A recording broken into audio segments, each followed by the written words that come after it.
il testo, per quello che è stato rappresentato fino a questo momento, lascia intravedere una efficacia e una incisività soltanto laddove esistono grandi attività industriali in parte settentrionale del paese, lasciando invece una chiusura di fatto di ampi settori di quello che è l'economia trainante del meridione d'Italia e delle isole, fatto di piccole, micro e piccolissime imprese, oltre che principalmente di turismo.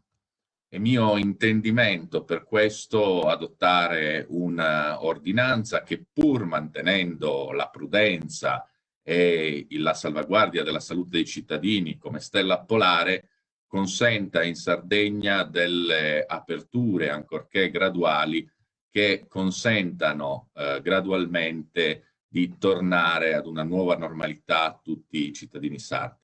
Penso ad esempio alla possibilità di tutta la cantieristica nautica, delle manutenzioni di imbarcazioni e seconde case, con l'esigenza quindi di poter assecondare una mobilità verso questi cantieri che potrebbero aprirsi, siano essi nautici o nel settore dell'edilizia.